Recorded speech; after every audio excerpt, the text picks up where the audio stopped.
Bienvenidos al segundo video correspondiente a la parte de fundamentos. Esta vez vamos a comenzar entonces haciendo un pequeño análisis de lo que es la transmisión de datos analógicos y digitales. Para comenzar vamos a encontrar las diferencias entre una serie de términos que son comúnmente utilizados en los sistemas de comunicaciones y que muchas veces pues por el mismo hecho del uso que se le da pues no se les da como la apropiada definición a estos términos dentro de los temas que se tratan a nivel de telecomunicaciones. El primer concepto que vamos a ver es el dato. El dato está definido como una entidad capaz de transportar información, señal, segundo elemento, que son representaciones eléctricas o electromagnéticas de los datos, la señalización, que es el hecho de la propagación física de las señales en un medio adecuado. Mucha gente tiende a pensar que la señalización es un proceso que se da solo entre sistemas digitales para cuestiones de sincronismo. En realidad el concepto de señalización es mucho más amplio y abarca conceptos relacionados inclusive con la adecuación de las señales a un determinado medio, las modulaciones, los acondicionamientos de señal, los filtrados, todo ese tipo de cosas también son parte de la señalización. Y por último, pues el término de transmisión, que es la comunicación de los datos mediante la propagación y el procesamiento de señales. Es claro que entre dato y señal, que muchas veces existe la confusión y se utiliza indistintamente en las conversaciones, pues es importante saber que el dato es esa entidad que lleva información, nada más, mientras que la señal es estrictamente una señal o una representación eléctrica de ese dato. Así pues, vemos que van a existir entonces datos analógicos y datos digitales como tal, y que van a estar, por ejemplo, en este caso, limitados, en este caso que nos está mostrando un ancho de banda analógico de ciertos fenómenos que se dan como la música o la voz humana o un canal telefónico o bandas de radio comercial. Todas van a estar limitadas, en este caso por un espectro analógico, van a estar limitadas en banda o en frecuencia. Los datos analógicos entonces son aquellos que pueden tomar valores en un intervalo continuo, por ejemplo el video, la voz, la temperatura, la presión, y se capturan con sensores. En realidad los datos analógicos entonces son aquellos que van a presentar una continuidad permanente en el transcurso del tiempo. Por ejemplo, cuando estamos hablando de una temperatura y se va a pasar de una temperatura de 100 a 20 grados centígrados, el dato o esa información tiene que pasar por infinitos valores entre 100 y 20 grados centígrados.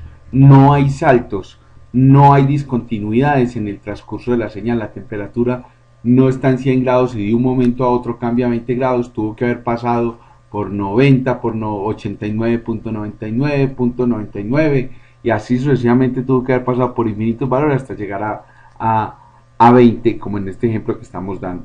Los datos digitales, por el contrario, son aquellos que toman valores discretos. Por ejemplo, las cadenas de texto, números enteros, números binarios, son datos que a mí se van a entregar a mí de una forma discreta, como tal. Van a tener valores muy específicos y esa información puede variar de un valor a otro. Por ejemplo, en una cadena de texto, una letra tiene un único significado y la siguiente letra tiene otro significado completamente diferente. Eso pues hace de que cada uno de los valores de cada dato que yo tenga pues me va a generar un valor completamente diferente y no hay transición entre ellos ni continuidad entre ellos. Esa es como la principal digamos diferencia entre lo que es un dato analógico y un dato digital.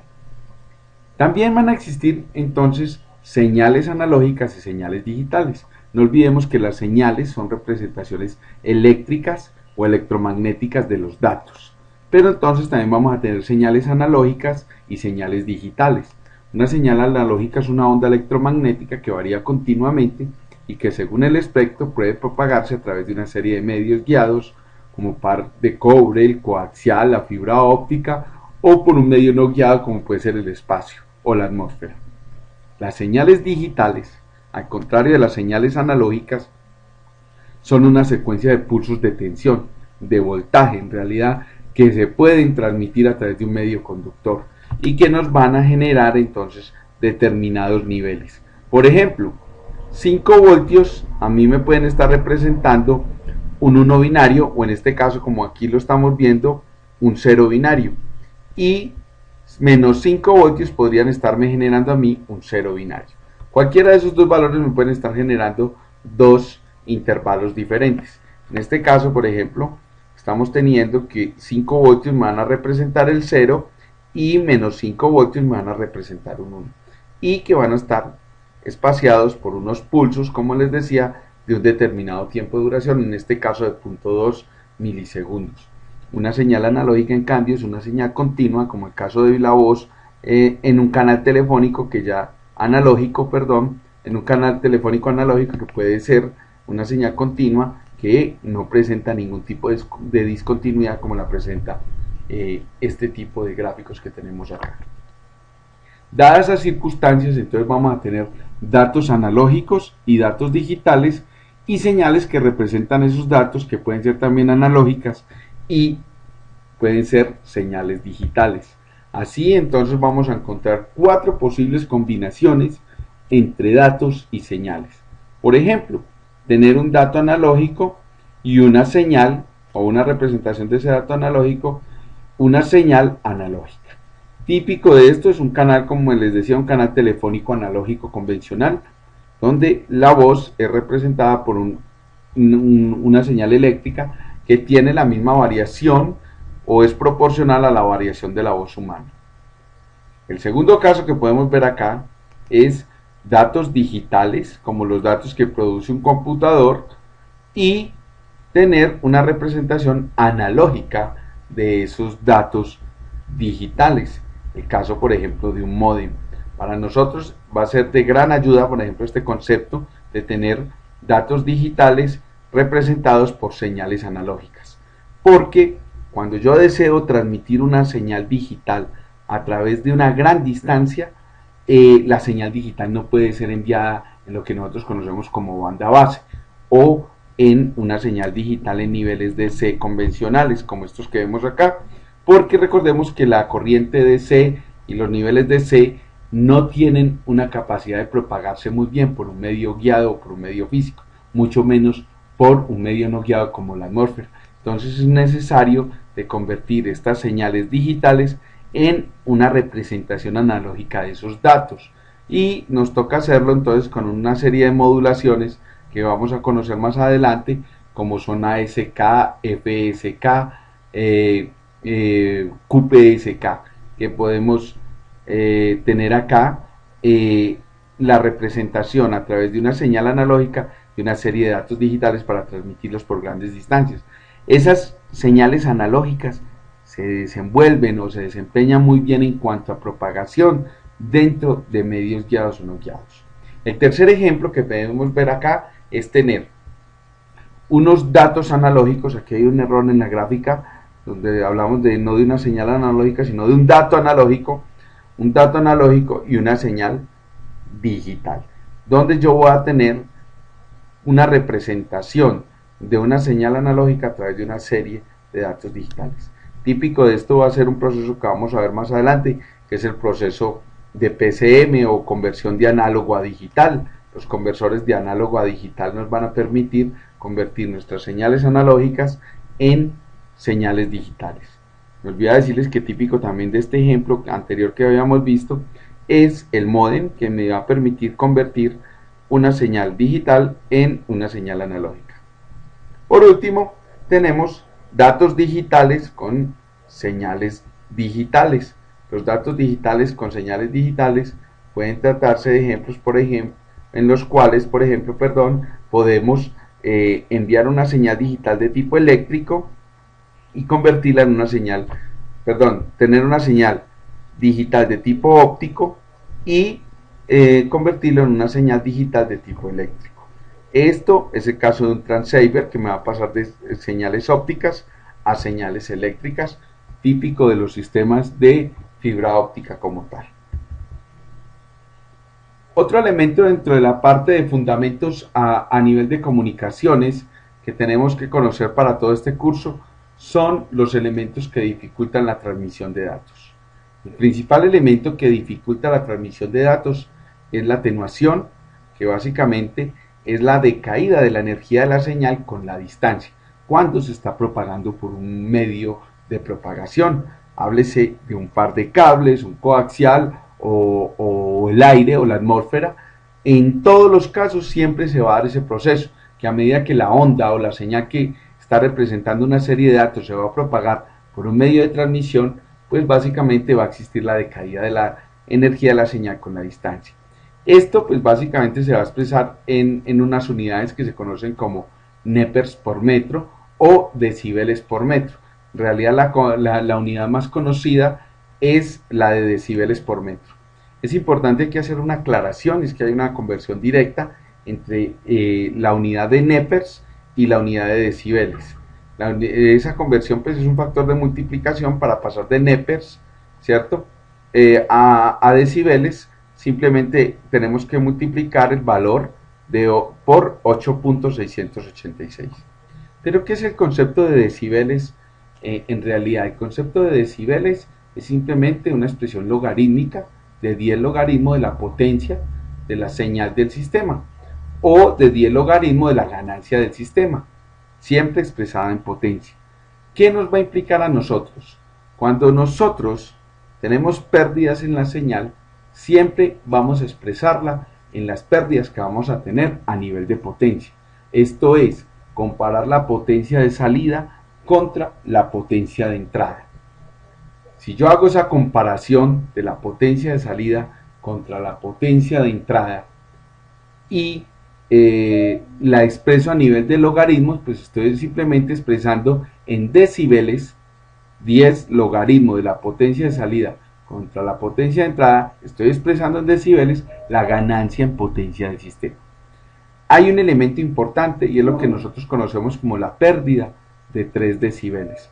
Perder 3 decibeles, o sea, 10 logaritmo de la potencia de salida contra la potencia de entrada, sea igual a menos 3 decibeles, ese resultado al pasarlo a un valor numérico nos va a dar que la potencia de salida contra la potencia de entrada equivale a 0.5.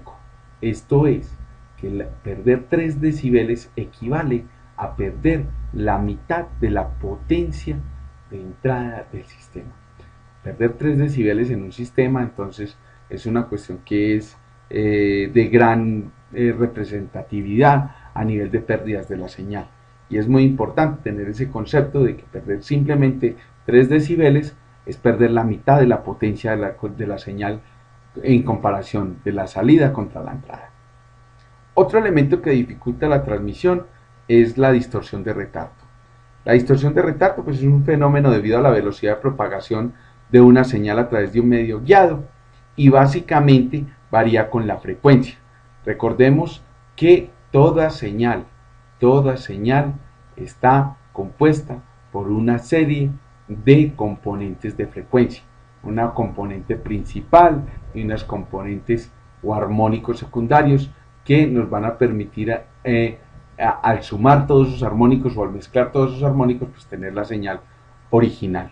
Eso lo vimos en el video anterior cuando estuvimos haciendo el análisis de las componentes de frecuencia de una señal cuadrada a través de una serie de Fourier que nos mostraba cómo una señal cuadrada estaba compuesta de una serie de armónicos o de funciones senoidales puras. Su efecto entonces se evidencia en que las diferentes componentes de frecuencia, o sea, cada uno de esos armónicos de la señal, llegan en instantes diferentes de tiempo. La central llegará más rápido que las frecuencias de los extremos de la banda o las frecuencias laterales. Eso pues puede producir una especie de eco en la transmisión de la información, porque obviamente cada una de las componentes de frecuencia lleva la misma información, unas con mayor frecuencia y unas con menor frecuencia, pero todas llevan la misma información. Ese fenómeno a veces lo podemos ver cuando estamos buscando una emisora y la encontramos en una parte del dial que no corresponde a la emisora. Por decir, una emisora que está en 101.7, la alcanzamos a escuchar por allá en 99.7, obviamente con menor amplitud, con menor ruido. Esos armónicos que se dan ahí muchas veces cuando se están propagando por un medio de transmisión, sufren lo que se llama distorsión de retardo, que sería un eco que estaría llegando al receptor de la señal original. El otro elemento que dificulta la transmisión de la información y de los datos, pues básicamente es el ruido. El ruido, pues básicamente son señales no deseadas que se insertan en la señal transmitida en algún punto del transmisor y el receptor. Entre transmisor y receptor siempre está el medio de transmisión. O sea que por excelencia, quien inserta el ruido, se inserta, perdón, o el ruido en el punto donde se inserta el ruido, es el medio de transmisión como tal. El ruido más conocido pues es el ruido térmico, que es conocido como ruido blanco. Este está presente en todos los dispositivos electrónicos y medios de transmisión y se debe básicamente a la agitación térmica de los electrones. Ese ruido térmico es el que escuchamos cuando prendemos un radio y no hay ninguna emisora, pues en teoría no deberíamos escuchar nada, pero escuchamos siempre el... En esta grabación inclusive pueden escuchar de fondo algo de ruido que se inserta en la señal. Cuando prendemos el televisor y no existe ningún tipo de señal de televisión, igual seguimos viendo algún tipo de ruido en la pantalla. Todo ese tipo de elementos se debe a la agitación térmica de electrones. ¿De dónde viene el ruido térmico? De una función muy sencilla que se conoce como densidad de potencia de ruido. Tiene de unidades vatios por hercio y está dada por la constante de Boltzmann multiplicada por la temperatura absoluta en grados Kelvin. El ruido térmico como tal está limitado al ancho de banda en hercios. Ese ruido térmico como tal depende de la constante de Boltzmann, de la temperatura absoluta en grados Kelvin y del ancho de banda en hercios de la señal. El ruido de intermodulación es otro elemento. Se da cuando dos señales de distintas frecuencias comparten el mismo medio de transmisión y se manifiesta como señales que son la suma o la diferencia de dos frecuencias originales o múltiplos de esta. ¿Esto qué es? Cuando tenemos, por ejemplo, en un medio de transmisión un sistema donde yo voy a mandar varias señales en diferentes frecuencias, o un sistema que comúnmente se conoce como un sistema full duplex, en el cual yo puedo hablar y recibir información. El ejemplo más claro es una línea telefónica donde yo voy a tener señales de mi voz y las señales de la persona que me está hablando a mí. A ese ruido, pues obviamente esas dos señales están compartiendo el mismo medio de transmisión y ambas tienen componentes y armónicos de frecuencia que se pueden sumar de una señal a la otra y producir de que se distorsione un poco la información. Es muy importante que cuando se vayan a utilizar sistemas o medios de transmisión en full duplex con dos señales, pues las frecuencias en las cuales se vayan a transmitir esas dos señales estén lo suficientemente separadas para que no se sumen las frecuencias de la una y las frecuencias de la otra y se puedan filtrar fácilmente, porque una vez se sumen es muy complicado eliminar las componentes de frecuencia que no corresponden a la señal original y que se han introducido debido a la señal que está compartiendo el medio de transmisión conmigo. Otros elementos que dificultan la transmisión es la diafonía. La diafonía tiene un parecido muy grande con lo que es el ruido de intermodulación, pero en este caso no se trata de dos señales que estén compartiendo el mismo medio de transmisión. El caso, por ejemplo, de una línea telefónica. En este caso se trata del acoplamiento de o no deseado entre líneas que transportan señales. Hablo el caso, tanto transmisor como receptor o receptor como transmisor están en una misma línea para el caso del ruido de intermodulación. En el caso de la diafonía van por cables o medios de transmisión diferentes. Pero el caso es que muchas veces esos medios de transmisión o esos pares de cables no confinan los campos electromagnéticos de forma adecuada. Entonces algunas componentes de frecuencia por inducción electromagnética se inducen en la línea de transmisión vecina. Suele suceder cuando estamos hablando por teléfono con alguien, escuchamos una tercera conversación que se está introduciendo en nuestra conversación. Muchas veces hacemos silencio y escuchamos por allá una conversación de fondo. En realidad es un cable que en el gabinete de la esquina de la casa, donde se acoplan todas las líneas de transmisión y que está mal desacoplados esos cables, pues básicamente lo que hace es que se introduce parte de la información de una llamada. Típico también es cuando se comparte un medio inalámbrico. Cuando nosotros con un teléfono inalámbrico escuchamos la conversación de alguno de nuestros vecinos porque también está compartiendo el mismo medio y se induce esa información ahí. Por último tenemos el ruido impulsivo. El ruido impulsivo pues se genera por diversas causas. En este caso estamos viendo aquí un ejemplo de lo que es el ruido impulsivo, pero el ruido impulsivo pues se genera por causas externas como tormentas atmosféricas, fallos eléctricos y defectos en los sistemas de comunicación, malos empalmes, sistemas que quedan mal acoplados y que con el movimiento pueden llegar a generar ciertos cortos en el sistema. Está constituido por pulsos y picos de corta duración y de amplitud relativamente grande. En este caso, por ejemplo, estamos viendo una serie de datos digitales que están siendo transmitidos, este es ceros y unos, y una señal que los está representando. Esta es la señal eléctrica que representa esos datos digitales, en este caso. Pero el medio de transmisión por donde vamos a mandar esta señal eléctrica, además, está introduciendo el ruido que estamos viendo acá. Aquí estamos viendo un fuerte ruido impulsivo, muy representativo, y otro ruido impulsivo también muy representativo. Al sumar punto a punto cada uno de estos elementos, pues obtenemos, si observan, este valor, por ejemplo, de acá, quedó subido al nivel que le está dando este bit 1, o este nivel de señal 1, que está representando a este bit. Y pues básicamente estos valores distorsionan la forma del pulso con la forma del ruido, y así sucesivamente vamos a generar la señal resultante. En el receptor, cuando se empieza a hacer el instante de muestreo de cada una de las señales para determinar qué valor, pues básicamente estos fueron los datos que se leyeron. Por ejemplo, aquí en este valor se leyó un 1 en este valor, sabiendo que era un ¿qué? Un 0. Y se leyó un 1 porque el nivel de ruido fue tan grande que pues alcanzó a subir esto a un nivel casi que de 5 voltios constante.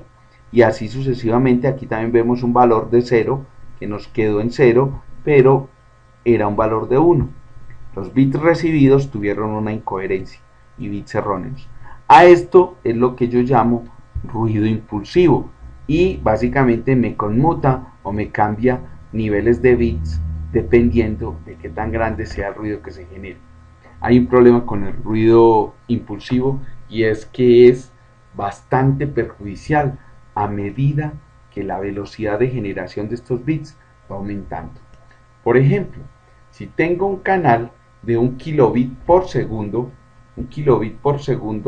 y estoy transmitiendo estos datos y se genera un ruido impulsivo de 1 segundo de duración, pues estaré perdiendo 1000 datos por ese segundo. Pero si el canal aumenta su velocidad a un canal de 1 megabit por segundo y aparece el mismo ruido impulsivo de 1 segundo, ya no estaré perdiendo 1000 datos, sino que estaré perdiendo 1.000.000 de datos en ese ruidito.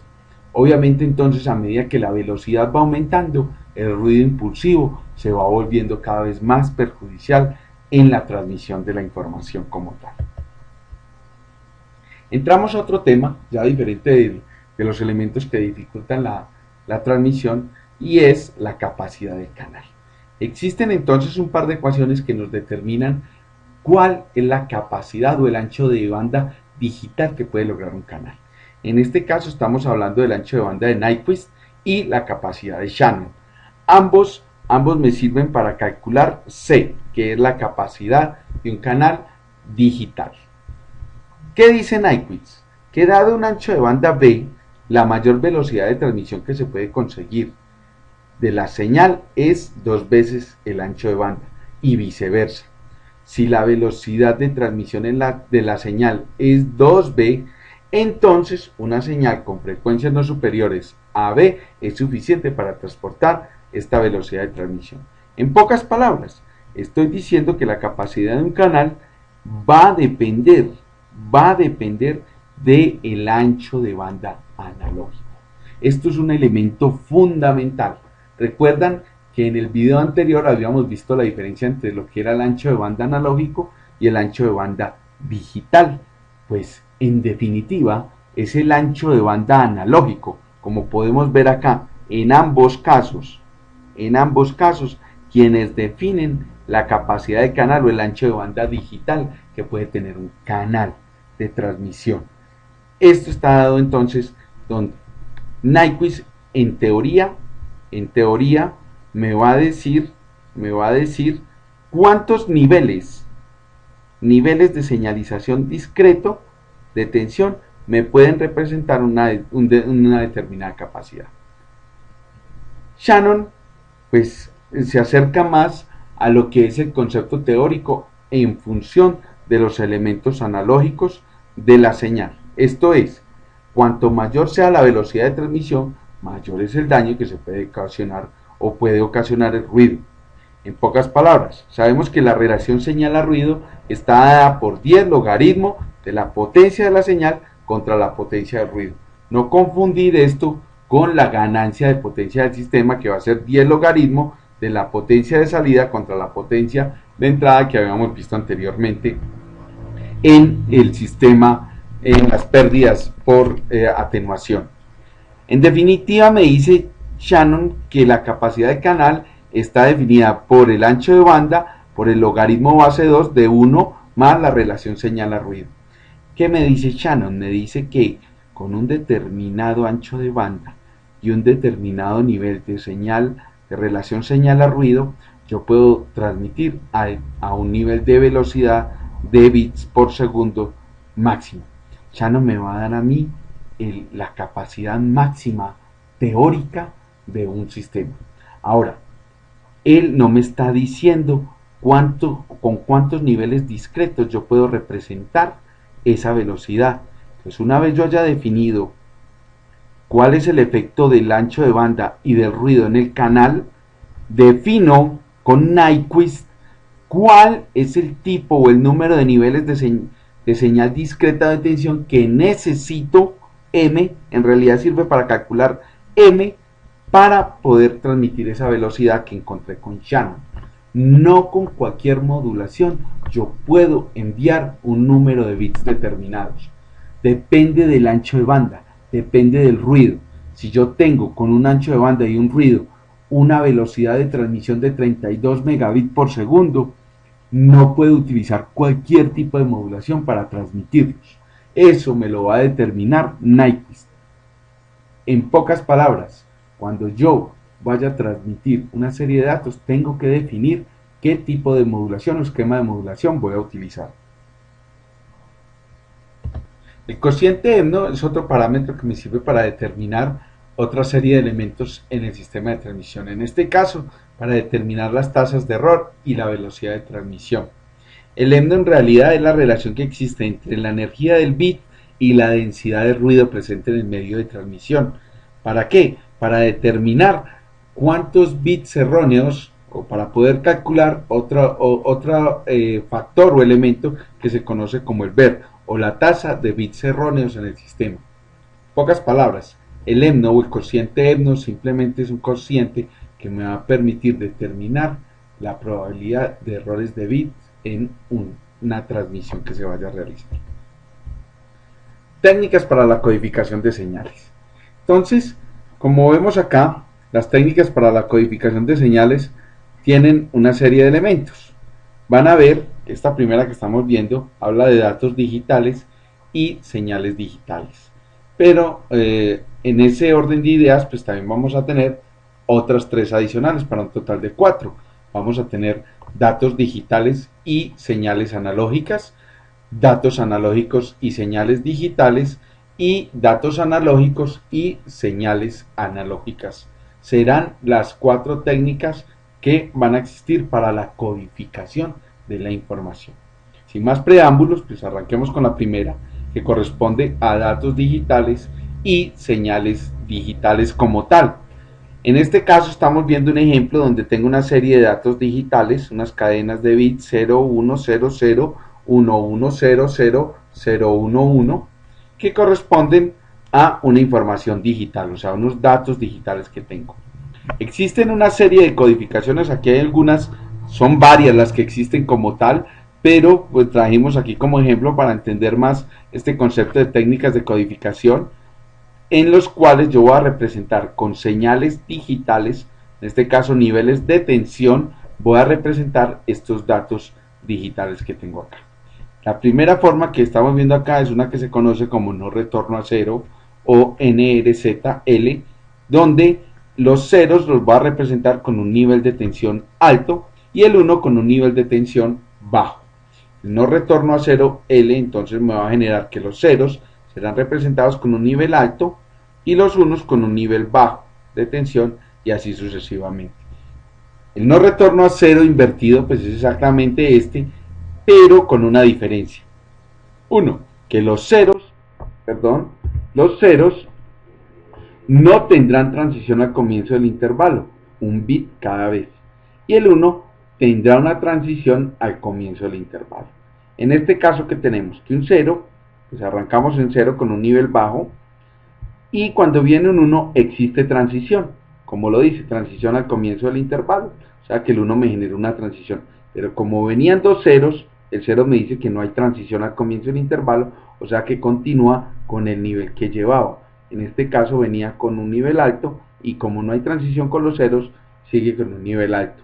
Viene un 1, hay transición al comienzo del intervalo, viene otro 1, hay transición al comienzo del intervalo y sigue un 0, entonces no hay transición, sigue 0, no hay transición, sigue 0, no hay transición, viene un 1, hay transición al comienzo del intervalo y así sucesivamente. El bipolar AMI es otra técnica para la codificación de señales de datos digitales y señales digitales. La bipolar AMI maneja, obviamente, como su nombre lo dice, dos polaridades. Una polaridad positiva que puede ser de más 5 voltios y una polaridad negativa de menos 5 voltios. Con la siguiente condición, el 0 no va a haber señal, o sea, se va a mantener en 0 voltios. Cuando hay un nivel positivo, o un 1, perdón, cuando hay un 1, se cambia a nivel positivo o negativo alternantemente. Esto es, vamos a hacer aquí la relación con los bits. Viene un 0, no hay señal, viene un 1, hay transición, en este caso a nivel alto, viene un 0, no hay señal, viene otro 0, no hay señal, y viene un 1, pero debe haber entonces un cambio alternante. El último 1 fue positivo, entonces el siguiente 1 será ¿qué? Negativo. Y viene otro 1, como el último 1 fue negativo, el siguiente será positivo. Viene una serie de ceros, o sea que no hay señal, no hay señal. Viene un 1, el último nivel fue positivo, entonces este será negativo. Viene otro 1, entonces tendremos una alternación de bajo a alto. El pseudoternario el pseudoternario me va a generar entonces un cambio de positivo a negativo alternante, pero ya no con el 1, sino con el 0. En realidad es todo lo contrario al bipolar AMI. Con el 1 no hay señal. Entonces, como viene un 0, arrancamos con un nivel alto, viene un 1, no hay señal, viene un 0, alterna al último que fue alto, este será bajo, viene otro 0, entonces pasa de nivel bajo a nivel alto, viene un 1, entonces no hay señal, viene otro 1, no hay señal, viene una serie de ceros, hace alternación de bajo a alto, y viene una serie de unos y no se da señal. Manchester presenta una característica bien particular, y es el hecho de que la transición de bajo a alto en los niveles de tensión de señal digital se van a dar en la mitad del bit o del dato. En este caso, el 0 va a tener una transición de alto a bajo en la mitad del intervalo, y el 1 va a ser representado con una transición de bajo a alto en la mitad del intervalo. Esto es, si viene un 0, el 0 va a ser representado como una transición de alto a bajo. Aquí la tenemos en la mitad del bit, esto es el tiempo de bit o un bit entero, este tiempo. En la mitad de ese tiempo se va a dar una transición de alto a bajo. Como viene un 1, entonces no se cambia la señal, sino que continúa porque va a haber una transición en un 1 de bajo a alto, como se muestra acá, de bajo a alto. Entonces aquí vamos a dar una transición de bajo a alto. Como viene un 0, el 0 tiene transición de alto a bajo, no hay cambio del nivel de señal acá, entonces se conserva y continúa en alto y se da la transición hacia abajo. Como viene otro 0 y debe existir transición de alto a bajo, entonces se eleva el nivel de tensión para que se produzca la transición para el siguiente 0 de alto a bajo. Como viene un 1, se conserva el nivel de tensión porque el 1 me va a representar una transición de bajo a alto. Como viene otro 1 y se debe hacer la transición de bajo a alto, se cambia el nivel y en la mitad del intervalo se vuelve y se sube de bajo a alto. Como viene un 0, se conserva el nivel para hacer la transición de alto a bajo y así sucesivamente. Lo mismo sucede con Manchester diferencial, solo que no hay transición al principio del intervalo, básicamente para el 1. Básicamente este es el proceso de técnicas de codificación. Esto va a implicar o nos va a llevar a un concepto muy importante dentro de los sistemas de transmisión y comunicaciones, y es el concepto de la velocidad de modulación. Cuando se usan técnicas de codificación, se debe diferenciar entonces entre lo que es la velocidad de transmisión de los datos, que es expresada en bits por segundo, y la velocidad de modulación, que es expresada en baudios. Mucha gente tiende, inclusive expertos, tienden a confundir este par de términos, lo que es el término de velocidad de modulación y velocidad de transmisión. En este caso, por ejemplo, estamos viendo que la velocidad de transmisión representa la tasa de bits o la velocidad R de transmisión, y está expresada por 1 sobre el tiempo de bit, y que es igual a R, donde el tiempo de bit es el tiempo de duración de un bit.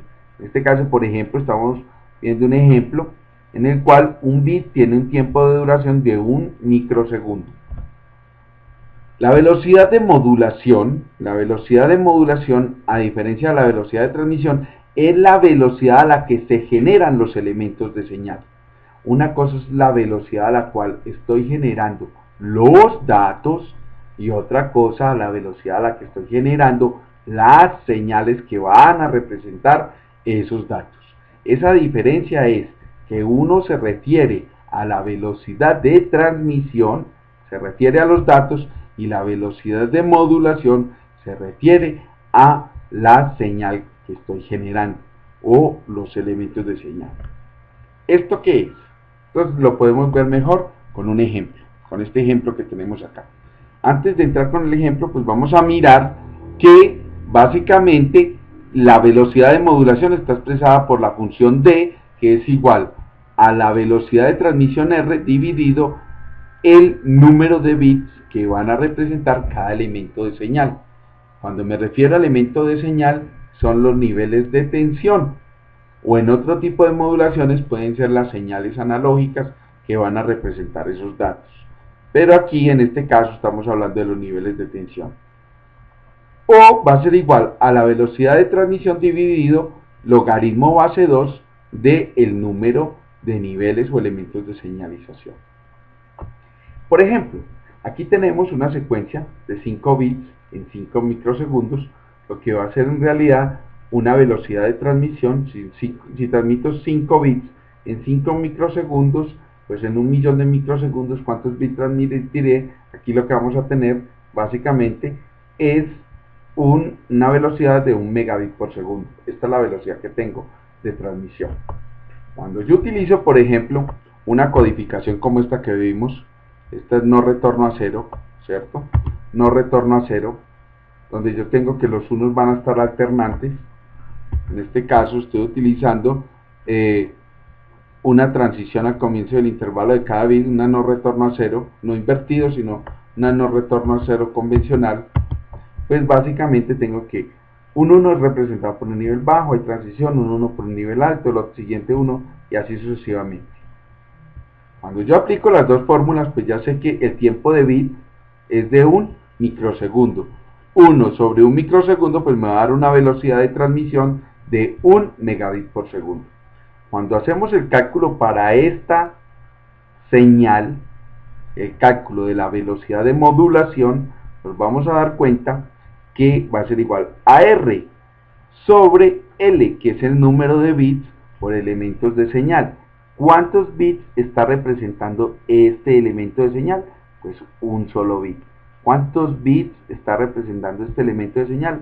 Un solo bit. ¿Cuántos bits está representando este elemento de señal? Un solo bit. Entonces va a ser igual a 1 megabit dividido 1 bit por elemento de señal, o lo que es 1 megabit dividido logaritmo base 2 de 2 a la L, o sea, de 2 a la 1, o sea, 1 megabaudio para no retorno a cero.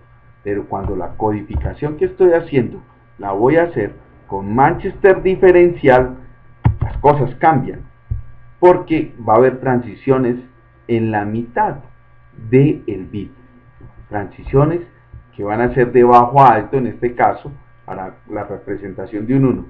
Si hacemos el cálculo de la velocidad de modulación, vamos a tener que R es igual a 1 megabit por segundo, dividido L, que es el número de bits por elemento de señal. Este elemento de señal, que en este caso es el nivel de tensión bajo, solo representa medio bit y no un bit entero. Y este otro elemento de señal que es representado por una señal de nivel alto, solo está representando medio bit. Al hacer el cálculo, tengo que es 1 megabit dividido medio bit, o lo que es 1 megabit por segundo dividido logaritmo base 2 de 2 a la 1 medio, lo que me da de resultado 2 megabaudios. Esto comprueba de que la velocidad de transmisión no es la misma velocidad de modulación. La velocidad de modulación depende de la técnica de codificación que está siendo usada para representar esos bits que estoy transmitiendo.